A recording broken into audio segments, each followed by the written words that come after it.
Welcome to Spaghetti on the Wall, where we throw ideas, see what sticks, and nurture those that do. I'm your host, Armando Leduc, an actor, entrepreneur, and coach, giving you insights that light up your world. We're here to explore the realms of business, marketing, and life, serving up a shot of inspiration with every episode. Ready to make ideas stick and grow them into something great? Let's dive in. Boom! Let's do it. Yeah! I'm loving the new format for Spaghetti on the Wall, by the way. Yes. So I'm changing things up a little bit to kind of give more value in terms of our system and what we do and how we've been able to use podcasting to grow exponentially and help our clients grow. And so that's what I wanted to kind of focus on is, hey, how do I get this information into the hands of the people so that they can implement? And so that they can grow their businesses using podcasts. Hey, man, you've been killing it these last few years. I've been watching. I appreciate it. I try. You just got to keep going. I'm reading a book right now. It's called Outwitting the Devil by Napoleon Hill. Have you read it? That's a good title. It's fire. All right. It's a great book.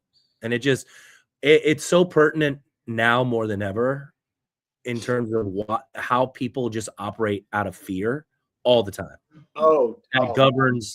That governs their entire being. And so yeah, I mean, I work in the logistics industry currently as one of my focuses. And I mean, it took me a while to kind of navigate that. So I deal with truckers, I deal with people that own multi-truck fleets. And I would get some very hostile reactions to things sometimes. And I didn't know what was going on. And I'm like, did I say something wrong? And it was an older guy that kind of like took me aside. He's like, you gotta understand. He's like, a lot of these guys in this industry, they're afraid. This next venture could make or break them. They're putting $50,000, $100,000 worth of capital into this. If this doesn't work, it's not like they just write it off and move on to the next thing. If this doesn't work, they're done. Yeah. And so that made me approach this very differently. I've still got to kind of have the vernacular because I'm talking to truckers, but I've learned to be a lot more, try to be understanding of where they're coming from and walk them through the process. And it's kind of funny because you've still got to be like man's man while you're talking to them, but like understanding and gently guiding them at the same time. Yeah. Hey, that's a good technique to have, which, it's a good segue into this particular subject called the power of podcasting. And I want people to understand that podcasting as they know it right now is one way to use a podcast.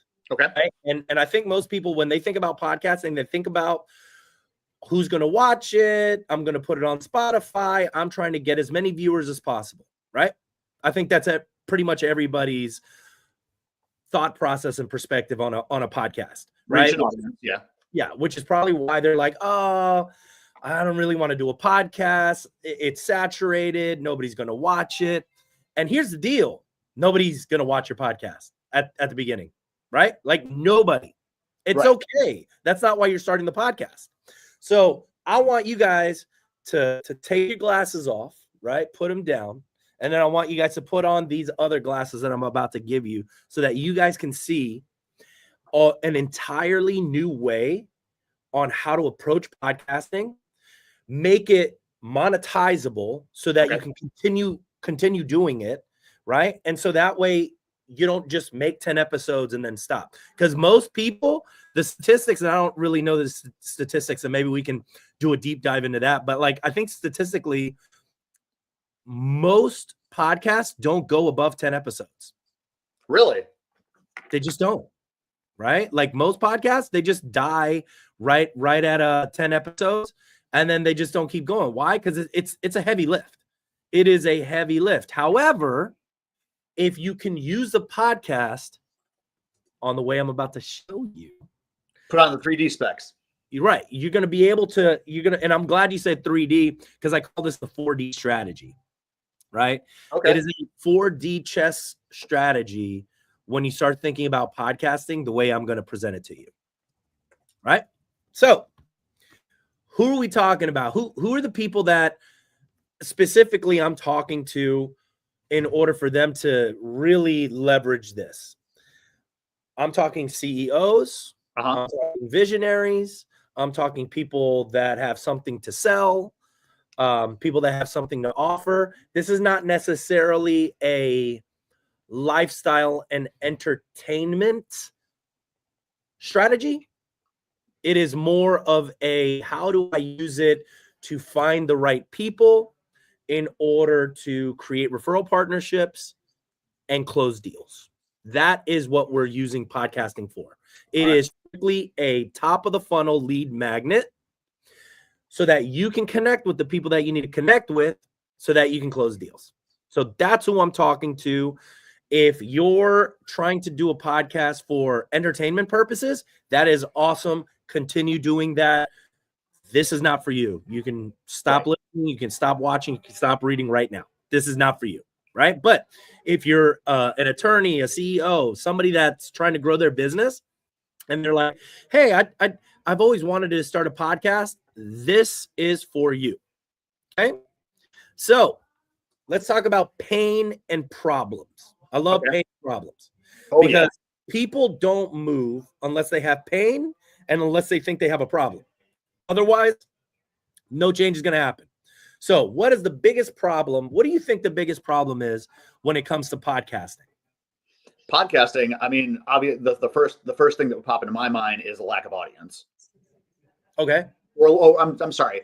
The audience is there, a lack of being able to connect with that audience. So what is the pipeline? What is the direct connect that puts you in touch with your audience? Yeah. So I love that you said that, right? Because we're still thinking viewership. True. You're still thinking, who's going to watch my podcast? And I'm going, don't worry about that. No need to worry about who's going to watch your podcast. Nobody's going to watch your podcast. So let's say it out loud. Gideon. Nobody's going to watch your podcast. Nobody's going to watch your podcast. That's awesome. And here's the deal. When you can operate from this perspective, all right, and you understand that there's no risk in creating a podcast because nobody's going to watch it anyway, then you can do it freely, right? And then you don't have to worry. So there's something to be said for that. A lot of people that have worked with like Oscar winners in movies, the thing that I hear said the most over and over again is not, oh my God, they were so talented. Oh my God, they were so smart. It was how relaxed they were. Bill Murray, Heath Ledger, Robin Williams, like all these people, they talk about how relaxed they are on set, how they just are comfortable doing what they do.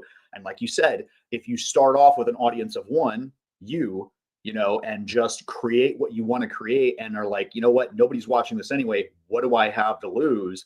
That's when you find your genuine voice versus if you come into it hyper fixated on, I need to address these people. I need to get these people, you know, I need to pull in viewers, and you're trying to dance around. How do I get these viewers? You're focusing, you're trying to reverse engineer it, and you're not letting your authentic self come out.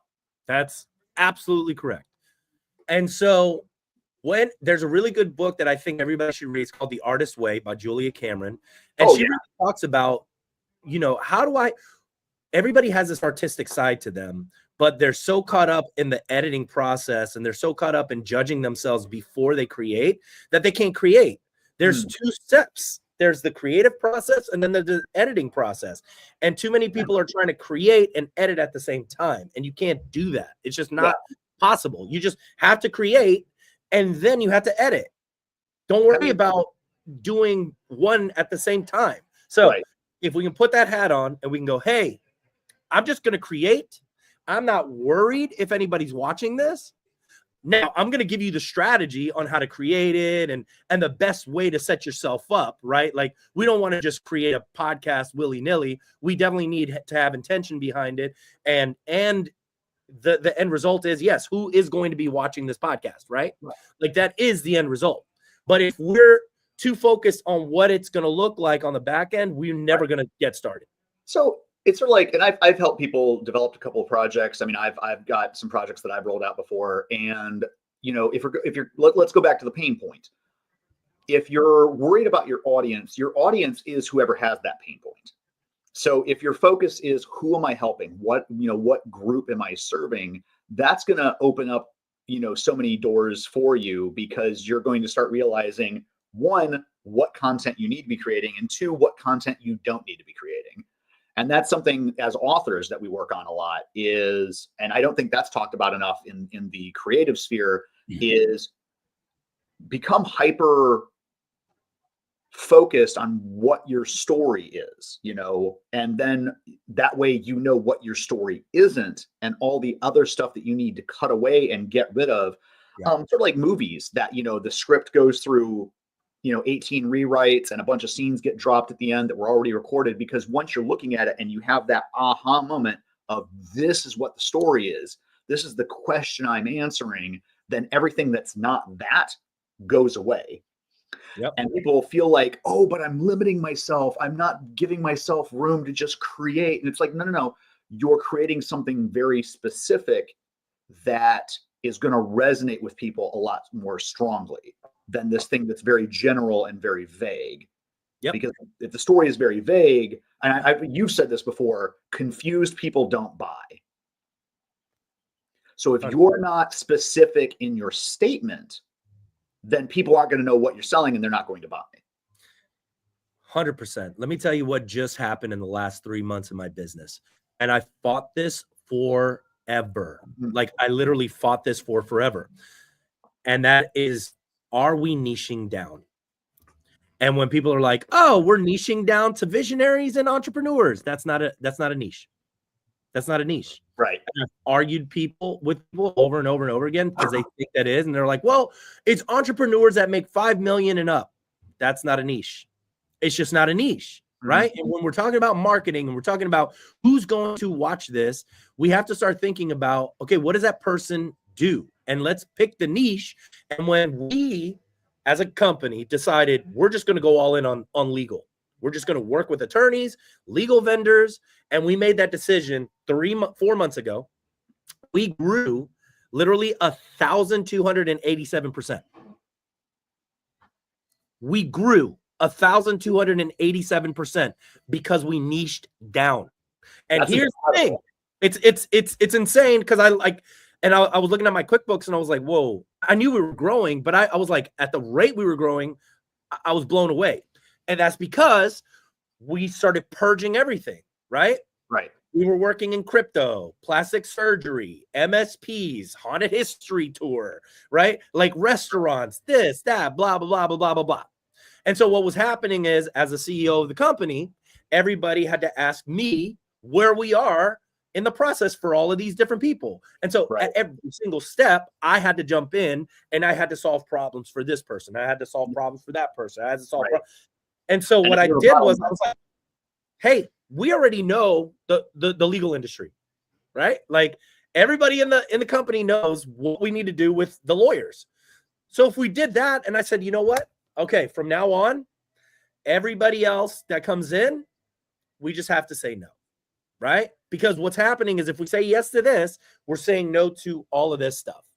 And if I need to step out of being the bottleneck, then I have to make sure that it's a duplicatable process and it is a system. And that is what a lot of businesses don't understand. And if you've read the E-Myth, you'll understand that businesses grow because they have a system, not because Armando's in charge or Gideon's in charge. And when you go, and this is what I learned when I went to the Exit Planning Institute, there's a whole group of financial planners that are turning into certified exit planners because there's all of these boomers that are selling their businesses. And what's happening is a lot of these businesses are not sellable because if Gideon is not involved, the value of the company drops. However, if Gideon's company has a system and they're implementing a system, then it doesn't matter if Gideon is in charge or not. They're not selling because Gideon's in charge. They're selling because they have a system in place. All right. So let's go back, right? And let's figure out why it's so important to have a niche and to be specifically talking to one particular audience, right? And people are like, well, but if we're talking to that one person, then we're missing out on this and that and that.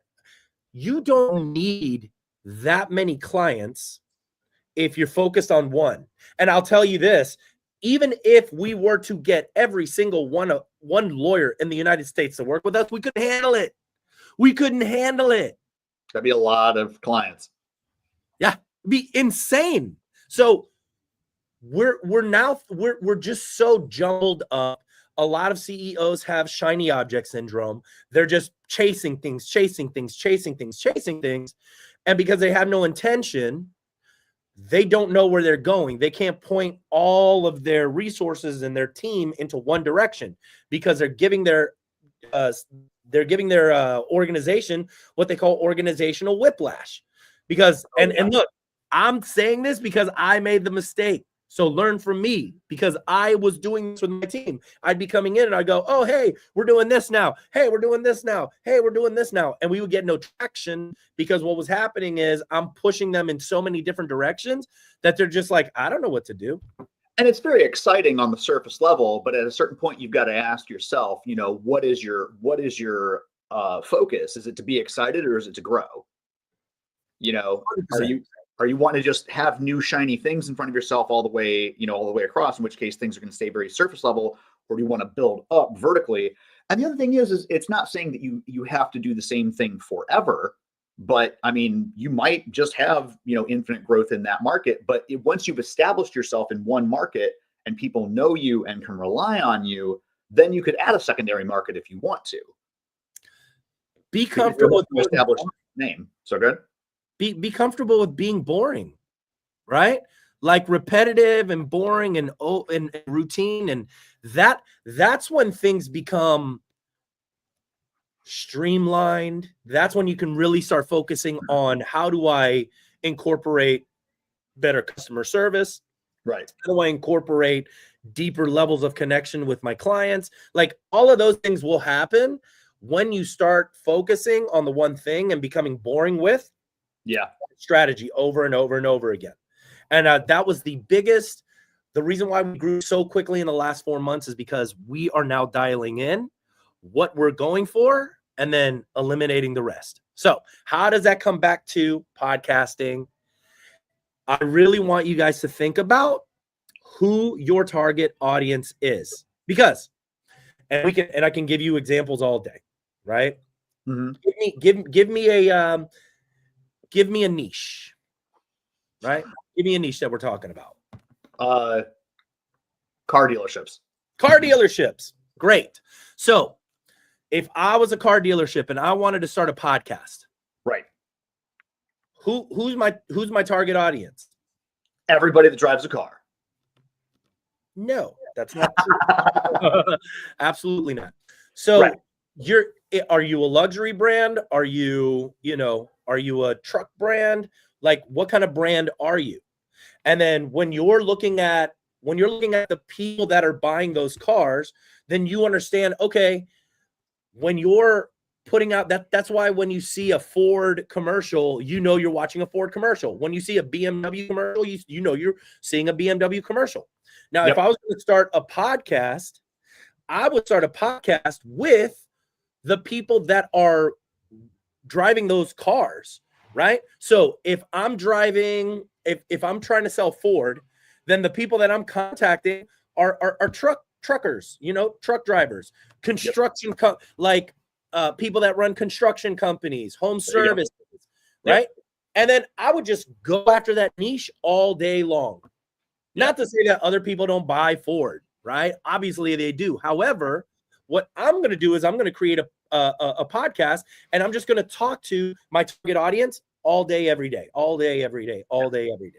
Well, that's why you build in business, you build what's called a customer profile. And I don't know if that's something you covered in Spaghetti on the Wall previously, but a customer profile is basically like, this is what our general target customer looks like. And it's not that you're trying to exclude anybody outside of that box. It's just that 90% of your business is coming from this box. And so you hammer away at that box. That sounded weird, but you hammer away at that concept, at the customer template. And then anybody that's outside of that, you can still apply those concepts to those people, but you have to have somewhere to aim. You've got to have a target. We call it a market research analysis, right? And then we can put your buyer persona together, but it's the same deal, right? Like, who are you targeting? And here's the deal. It comes back to problems and pains. What are their problems and what's their pain? They're coming to a podcast, they're reading a book because they have a problem. Right. And when you're in business, you're doing three things. You're either making people money, you're saving people money, or you're mitigating risk. That's what you're doing in business. There you go. So figure out what you're doing, and then that becomes the target. That becomes what you're solving. Because when we have a business, we're in the business of solving problems. So if you can focus on the problems of your clients and your customers, then what I will do is go, all right, now that we have the customer, let's talk about all of your referral partners that already have the ear of all of the people that you want to talk to.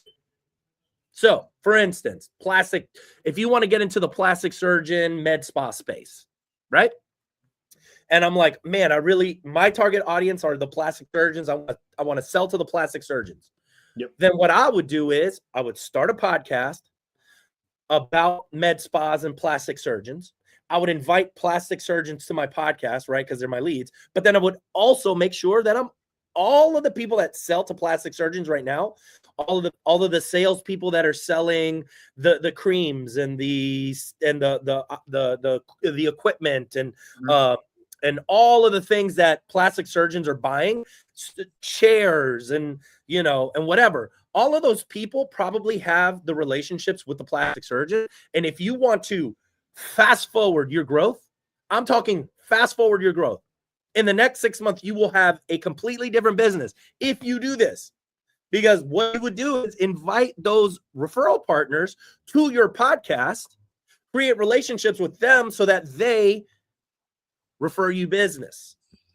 So that brings me to another concept. And I think that plays into this is the concept of networking. And I feel like a lot of young or newer people in an industry don't understand what networking means. They think networking is, I'm going to go to a bunch of conferences. I'm going to pass out my card and my resume, and I'm just going to shake hands with as many people as I can there. And it's like, that's not networking, because most of those people are not going to remember who you are as soon as they walk out the door. Half of them, if not more so, are just going to throw the stuff you handed them in the trash. Networking is the 4 people you sat down with at lunch one day and had an in-depth conversation where you started troubleshooting something that you were all working on. And you suddenly resonated because you're like, oh, I'm working on that problem too. How are you dealing with that? Oh, well, here's what I do at my firm or over at my company. Hey, that sounds really cool. Let's talk and follow up. And that's how networking started. Networking is a series of relationships. So it sounds like what you're talking about is podcasting as building a series of relationships. All day, every day, within the niche, right? Answering problems that your avatar or client is asking, and you're bringing those people onto your podcast and answering those questions, getting them to answer those questions, and then afterwards creating a relationship with your referral partners so that you open up a referral pipeline. That's what I do every day. Every single day. If you do that, you will grow your business so fast, it'll make your head spin. Sort of like Progressive and who's the other big one? Allstate. They're both insurance companies, right? So you would think that they both have the same target audience. But if you watch their media, they do not at all. They very much differentiated who their target audience is. Yeah. Progressive is people, they're focusing on people that are overwhelmed by the options and want simplicity. That is Progressive's target audience. Allstate are people that want to mitigate risk. That's why they created the whole mayhem campaign of like, hey, here's all the bad things that can happen to you. Allstate, we got you. We're locking this down. We're keeping you safe. So same product, 2 completely different audiences that they're focusing in on. Yep. I can tell you stories all day about how I'll tell you my first guest on my podcast, Lewis Scott, who runs 8-figure firm, has referred me close to 7 figures worth of business. It's good for him to have. 4 years. You're one person away from changing your entire company. Wow. That's pretty powerful. That's pretty powerful. Yeah. One person away. If you find the right person that loves what you do and that can create a partnership, a JV partnership with you, and go, you know what? I don't have anybody doing what you're doing. I already have the ear of my clients. I'm just going to forward all of the business to you. I'm going to take a cut, and that's cool. They understand that too. But if I already have if I already have somebody that can solve the problem, you, and I have the ear of all of the people, then all I have to do is make those connections. And I just make those connections all day. It's so fascinating to me that mentorship is coming back around, because before universities were a thing, that was how you learned your skill, is that you worked with a master, you stayed with them for X number of years until they were like, no, you're ready, go off on your own. Now in the trades, they still have that where you have to complete, I think it's 7 years apprenticeship, 7 years journeyman, and then you're considered a master. But most vocations were like that back in the 1800s and before. Then we created the university system, 4 years here, 2 years here, boom, you're out. And you're out, but you don't, people have to guess what your bona fides is, what your skill set is, how, who trained you.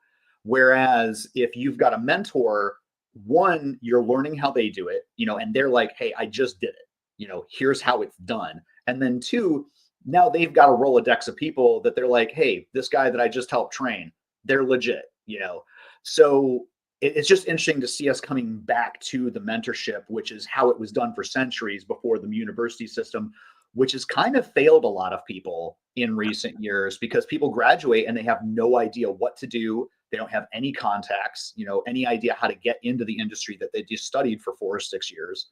Yeah, it's true. Whereas a mentor, goes a completely different route and is like, I'm going to teach you a very specific set of skills and then introduce you to people where those skills will be needed. Yeah.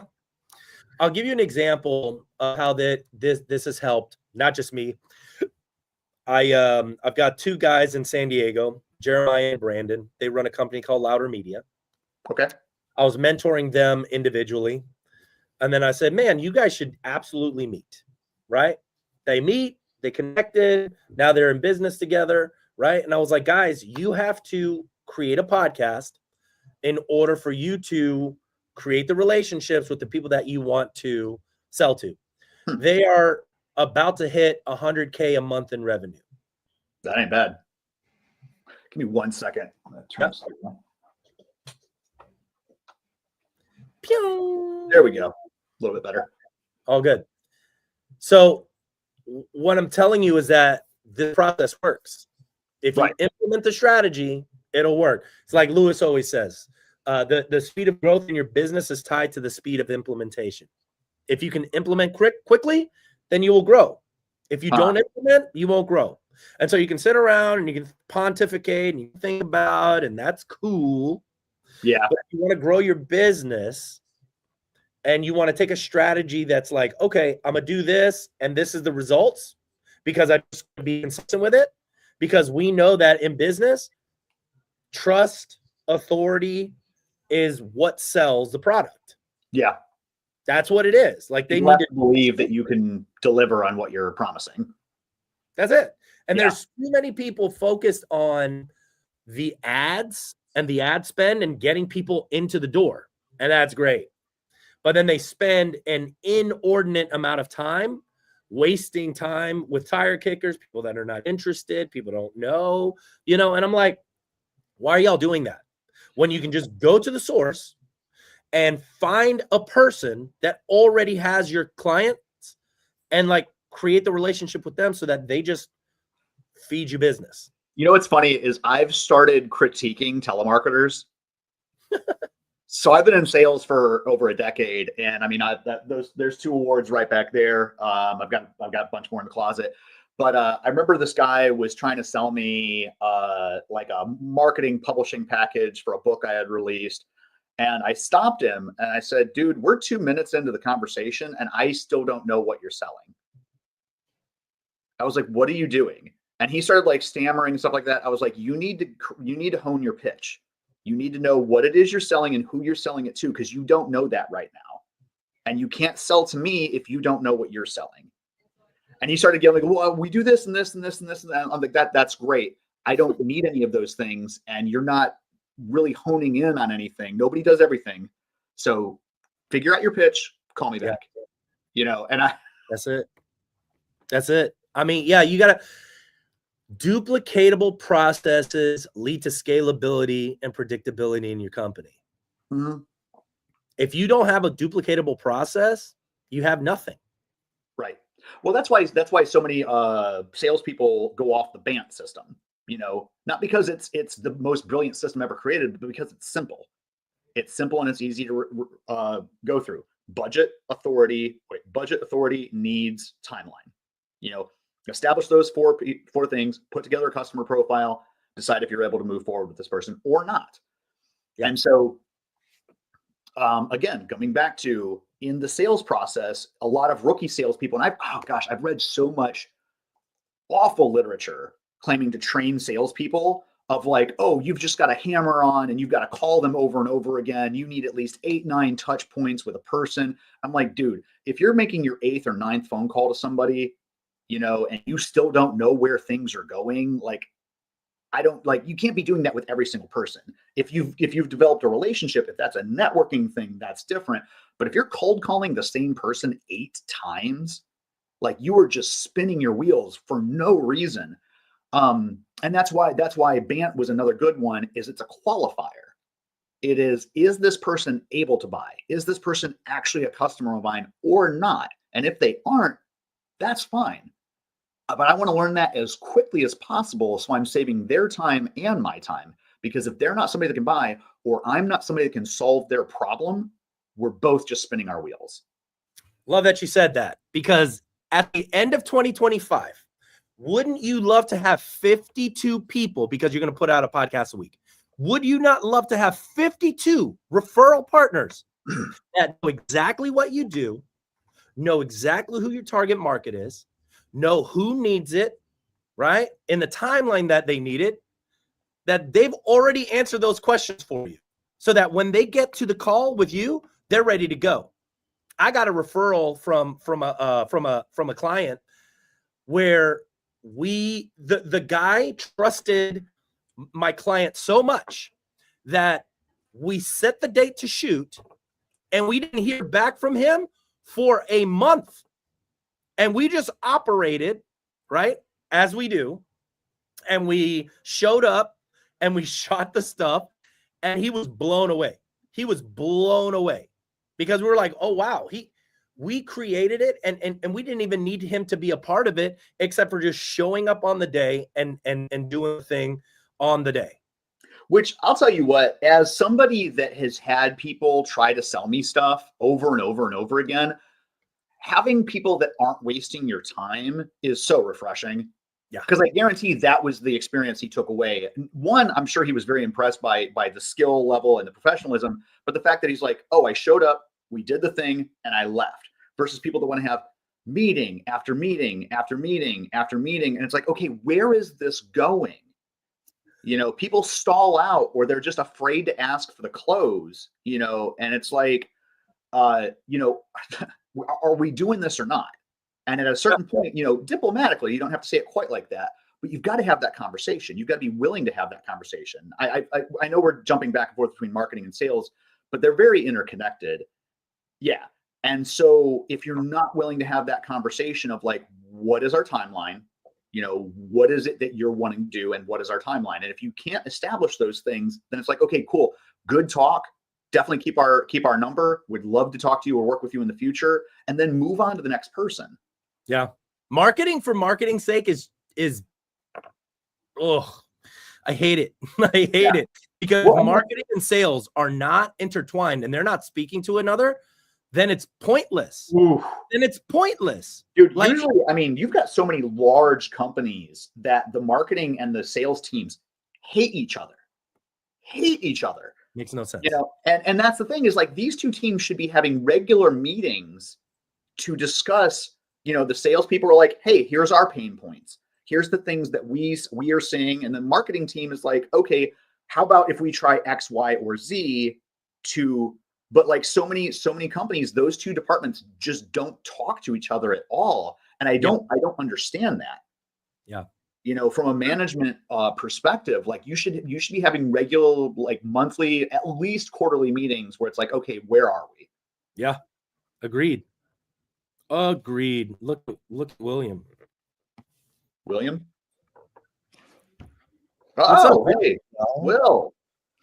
I was just watching, enjoying the conversation. I thought I'd pop in and say good morning. All right. Yeah. What's up, dude? Life in the digital age. No, just pontificate. Life in the digital age. Yeah. Well, I was listening, and it's good stuff you guys were talking about. And I wanted to something that I work with all of the folks that we record podcasts with. I produce most of them, all the remote ones, and help them develop their show and what their messaging is going to be and what it's about and who they're going to have on. And I love doing it.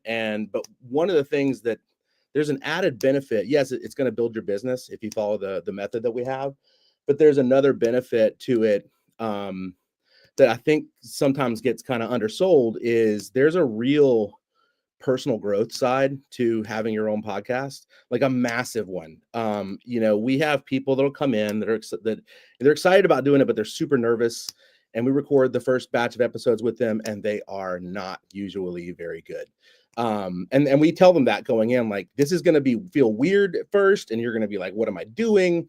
But when you stick with it, and I see this every month with people, when you stick with it, sometimes I see it on the second month. Sometimes I see it on the fourth podcast on the first day that we're shooting. But, what you see is like, you see real growth. They become more confident. But, they might start out like this when they're on the podcast, and, pretty soon they're engaged, and they're looking at the person in the eye, whether they're in person or remotely. They become better listeners, because you have to listen. If you have guests on a podcast, you have to listen. You're forced to. You become better at asking questions. You become more inquisitive. And then that translates into everything you're doing outside of the podcast, because you're developing that skill when you're on. And I see it and I hear it from the people that we work with. So there's a real growth beyond the business growth. There's a personal growth aspect of this as well that is like massive. It's you see the people progress as they go along, and they're like different people, 6 months in a better way. So that's a huge plus that just is built in to all of this that doesn't often get talked about. But I wanted to drop that little bit of my experience working with our clients and the growth that I see in them as people. It's a beautiful side effect for sure. Yeah. And what you made, and I want to elaborate on, but not go too far off the rails here, is that podcasting is a skill. Interviewing people is a skill, and keeping that dynamic engaged, but it's a skill that you gain through repetition, like everything else. But going back to something Armando and I were talking about a little bit earlier, is that's why you as the CEO cannot always be the bottleneck. You can't have, and I know I'm going to hurt some feelings here, you can't have every single skill at 10. You've got to start bringing in the people into your team that have those skill levels. You can be good at a lot of different things, but you want to excel at like one or two and really hyper focus on that. And, Armando, I feel like has gotten really good at that. Will, I've seen you're very good at that. We've worked on our skill sets, but you build that skill up, and then start delineating to other people on those other skills, like the 6 Types of Working Genius, the book that you had me read. It very much goes into detail about that. So you, as a CEO, you cannot do everything. 1, you don't have the time. 2, you don't have the energy. But 3, you want to be bringing in people in your team that have the expertise that you don't. So that way they can hyper focus on customer relationships, sales, niche marketing as they start like coming up with different modes of marketing within the niche that you serve. And so yeah, no, for sure. I could spend a whole hour on the 6 Types of Working Genius, as Will me to talk about. You can spend 48 hours on the 6 Types of Working Genius. It's great. He's like, listen, if we have to hear about the 6 Types of Working Genius, but yes, I don't want to get too much in the weeds on like the sort of how to grow the business once you have the business. Cause like basically what I really want to focus on is how are we using podcasting? To Will's point, like, yes, I always undersell this fact that like, man, the personal growth aspect that you get and the confidence that you build as a result of like hosting your own show and answering questions and being on camera, and like you completely change. It's transformative, like, for sure. Yeah. If you were to go back, if you can go on YouTube and you can look up Spaghetti on the Wall, and you go back and you watch the first podcast that Armando recorded, and then you watch one that he put out, you know, in December of last year, and you're like, oh yeah, this is a completely different dude. This is a completely different show. You know, and that's also part of that transformation is if you do it and you're consistent with it, and I tell all of our clients this, your show 6 months from now, it's probably going to look and feel completely different than it does for these first couple of months. Because you're going to find your rhythm, you're going to find your voice, you're going to transform, your show's going to transform, it's going to be better.